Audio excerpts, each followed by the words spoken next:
What's up, guys? This is Brent with Western Equipment. Now let's jump right on into it and get to talking about this John Deere Z515E. Now, a couple of things to start about the Z515E. This is going to be in the Z5 class of mowers. So within the Z5, you are going to have four different models. You're going to have the Z515E, the Z530M, the Z530R, and the Z545R. So this is going to be the smallest or most low spec mower in that John Deere Z5 class. And then as far as the mower decks on this mower, you're going to have two different options, a 54-inch and a 60-inch. So when we're looking at the model number on these Z5 mowers, there is going to be a little bit of a method to the madness when we're looking at these numbers. So like we said, this is going to be a Z5 mower. So when we look at the model number here, starting with the Z, this is going to indicate that this is a zero-turn mower. Now, once we move to the next digit, this is going to indicate the family or series of mower that this is in. So within the zero-turn models with John Deere, you are going to have Z3s, Z5s like we're in here, Z7s, and Z9s. So this is going to be your second step up. This is going to be that mid-residential level mower. Then whenever we're looking at the last two digits here, these are going to indicate what type of engine the machine has on it. So in this case, since these last two are ending in a 5, this is going to have a Briggs & Stratton engine on it. Now, all two of the other mowers that are in this Z5 class are going to end in a 0, meaning they have a Kawasaki. And then once you have that Z545R, that's also going to have a Briggs & Stratton as well. And then once we get here to the E, this is going to indicate the trim level. So this is going to indicate all the types of features that come on this mower. Being is that this is a E, this is going to correspond just like in other John Deere model numbers, where E is going to be that more base level, M is the more mid-spec, and then R is going to be your machine that is loaded out with all of the extras. Now, I always like to dive right in and start to talk about the engine and transaxles on these machines, as these are going to be your main driving components of the machine. So we'll start here with the engine. Right here on top, what you're going to see is a 24 horsepower John Deere labeled on top, but this is actually going to be a Briggs & Stratton engine. So if you look over on the left-hand side of the engine, you are going to see that Briggs & Stratton sticker right there, just so that you know this is not an engine manufactured by John Deere, but it is manufactured to the specs that John Deere puts out there. Now, as far as service points go on this engine, you are going to have your engine oil dipstick. We simply raise that off, and then there is our dipstick. Once we move just a little farther in front of that, you are going to have your oil drain tube that is nice and clamped up and out of the way here, that you can simply pop that off, drop that down over here to the side to be able to drain that oil. And you'll notice that on top, that's a simple hand twist cap, so you do not have to have any tools when you are going to remove that engine oil from the machine. Now, this is a V-twin engine, meaning that you do have two cylinders, which means that you will have two spark plugs to service. So one of those is going to be just right here, and then a corresponding one over on the right-hand side as well, sitting right down here. Now, on top, where we have that sticker with that John Deere 24 horsepower, this is going to be our air filter cover. So you're going to have just two easy twist nuts here that you simply have to twist loose, take this cover off, and then right there will be your engine air filter, nice and exposed, easy to get to on this mower. One thing about this engine is that not only is it a 24 horsepower Briggs & Stratton, but this is also going to be the extended life series engine, meaning that it is going to have just a little better built components on the inside of it to add to the life of this engine. Now, if you want to know just a little bit more about that, make sure to go check out my other videos on the channel where I talk about this engine on the S100 or E100 series mower, where I go into just a little bit more detail. So make sure and check those out. Now, going back to the service points, next one you're going to have is going to be your fuel pump right up here. Now, if you're starting to have fuel issues on this mower, this is a good place to start and very easy and inexpensive part to change out. Then right in front of that, we are going to have our fuel filter. And then right down below that, we will have our oil filter also over here on the right-hand side. Now, whenever we're talking about the transaxles that's on this machine, these are going to be our two driving motors. Each one of these motors is going to drive one of our rear wheels, and those are going to be controlled by our control levers, which I'll talk a little bit more whenever we get back to the operator station of this mower. Now, these transaxles are going to be the Tough Torque TZT Z7-Us. So these are going to be a great upper residential transaxle on this mower, which is good for you. That means more life, more longevity, and also more speed, as you're going to have a top forward speed of 8 miles an hour and a top reverse speed of 4 miles an hour. Now, these are generally going to be non-serviceable transmission. The only thing that you may have to do is add a little bit of fluid to these motors from time to time. But the good thing is you have a reservoir for each one of these motors, as you can see, where you can easily check the fluid level on these transaxles. Now, one other thing about the transaxles is you also are going to have locks on these transaxles, meaning that you can lock these into driving mode, which is how you want them anytime that you're going to be using this mower. But if you happen to get into an instance where this mower is dead, for some reason we have some sort of failure and we need to push this mower and get it out of the way, you can actually flip these levers from the outside position to the inside position. That's going to unlock these transaxles, and then we can release our parking brake. Then we can easily push this mower if we need to. Hopefully you never have to. Now, since we're talking about service points, let's go ahead and look at the underside of the seat. You are going to have this bar right on the back side that we just need to push backwards, raise up on the seat. It's going to have a cable that holds it into place right here, so if you need to do any service underneath, you have that. But right here in the middle, you are going to have this panel that you can easily pop out. This panel is going to be your battery cover, and then also the cover to your fuse panel. But then also this cover is going to be our service interval chart. So any of those different services we just talked about are going to be listed right here on this panel, easily accessible right underneath the seat, where you can reference that when it's time to do those different services on your machine. All right, so before we get in the operator station, a couple things I'd point out. For one, your foot platform here is going to be removable. So if you need to do any type of under platform storage, get to the top of your deck, work on that belt, grease those spindles, this is going to be a removable foot platform here. And then also here at the front, you are going to have your fuel gauge right here. It's just going to be that translucent tank that you can see that fuel level right here in front before you get on.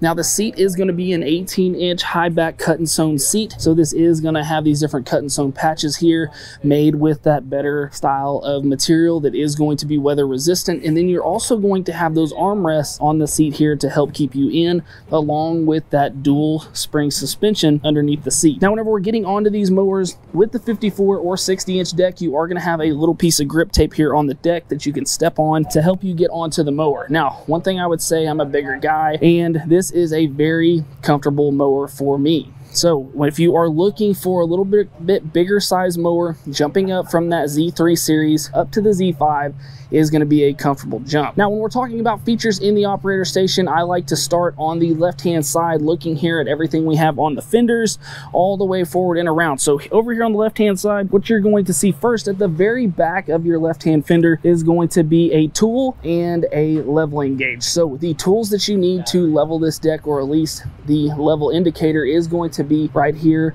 on the mower, as well as a tool that is going to act as a 13mm socket, where you can do multiple different adjustments with this tool. You can adjust such things as your control levers, because these control levers will adjust up and down. They have two different height positions. They're also going to have different positions going forward and going backward to make sure that these are comfortable for you as the operator. Now, this tool will also work for adjusting your tracking, and that's going to be adjusting your levers, how far they go forward or backward, depending on if they are out of whack. You want to make sure that they are going completely straight when you push them both forward. So if you need to adjust that, that is going to be with these two bolts right down here, right in front of your levers. But that tool will do that. And if this is something that you are not familiar with, I also have a video going over this as well on the channel, so make sure and check that out. Now, right up in front of that is going to be a little bit of a storage cubby, and then also two beverage holders, and then moving right in front of that is going to be your fuel tank. Now, the fuel tank here is going to have that wide open cap that's going to give you over a 3-inch opening there. You're also going to have a little spill out hole right here on the side,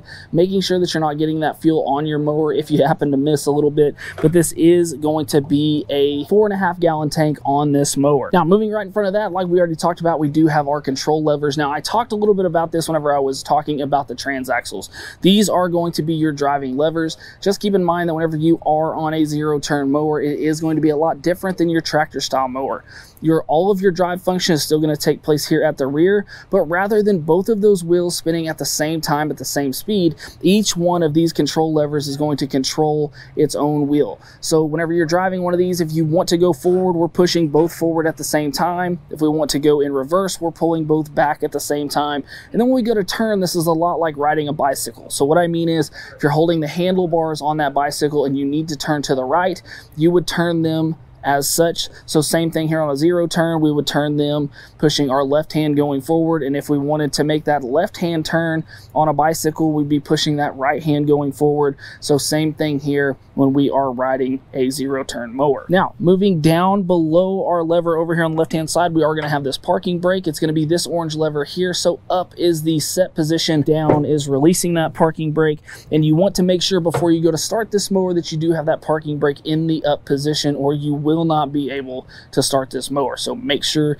that you keep that in mind. Now we move over to the right hand side. Here is where our height of cut adjustment is going to take place. We are going to have a foot pedal here that we simply push in, and then we are going to have a pin system right down here where we can choose those different heights depending on where we have that pin put in. So what we're going to have are cuts of height from 1 inch all the way up to 4 inch in those 1/4 inch increments. Very easy to change. Once we have that change and want to let that deck down, then we have this lever here that we simply need to pull up on, release, and that will let that deck sit down. Now moving back from that system, right here first on our control panel is going to be our hour meter and also our fuel gauge. So nice thing is you are going to have that electric fuel gauge right here on board, easy to see, as well as your translucent fuel gauge down below your seat that we talked about before. Moving back from that, we are going to have our key switch here. Then we're going to have a pop out to the left. So if we're adding those additional attachments, maybe we're going to add such things as the additional lights to this mower. Maybe we're going to add in a switch for a sprayer in the back. You do have that pop out here. And then to the right, you are going to have your blade engagement, which will be this yellow knob. We simply pull up to engage those blades, push down to disengage.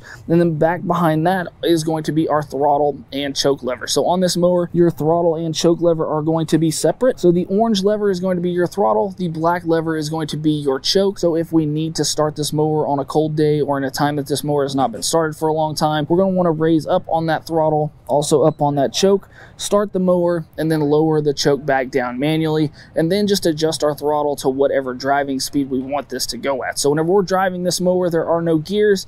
You simply have this throttle to pick your engine speed, and then your levers to pick your actual travel speed depending on how far forward or backward you push them. Now, whenever we are turning this mower on and we're turning those blades on, one thing to keep in mind is that what we want to do is we want to be at about mid throttle whenever we turn those blades on.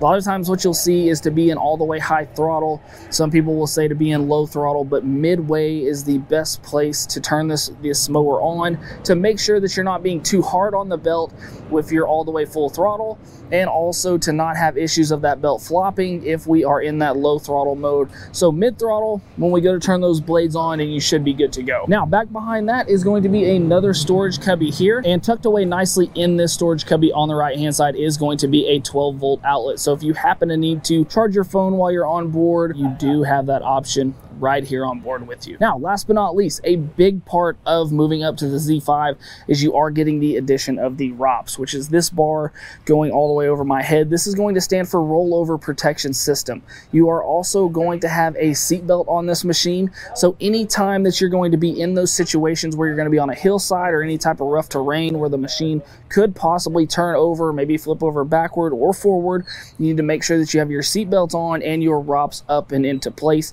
because this system here is made to make sure to hold the weight of the mower and you to make sure and keep you safe from this mower rolling over on top of you. So any of those uneven terrains, seatbelt on, ROPS in the up position. But if you do need to lower this ROPS to be able to get underneath trees or those low hanging areas, maybe putting it into your shed, you can lower this ROPS by simply pulling out, twisting each one of these levers on the side, and then we can lower this ROPS down. And we have 3 different positions that we can set this in. We can have it all the way down, or we can have it in these 2 upper positions, just depending on where you need that ROPS when you're doing your mowing. Next, let's talk about the mower deck on this machine. So now, like I said in the beginning, you can have 2 different sizes of mower decks on the Z515E, either the XL Deep 54-inch or the XL Deep 60-inch deck. This is going to be a stamped steel deck. This is going to be made of a single sheet of 10 gauge steel, either in that 54 or in that 60. Now with a 54 or a 60, you are going to have 3 blades on this, meaning that you'll have not only those 3 blades, but 3 spindles that you need to make sure and be greasing and taking care of.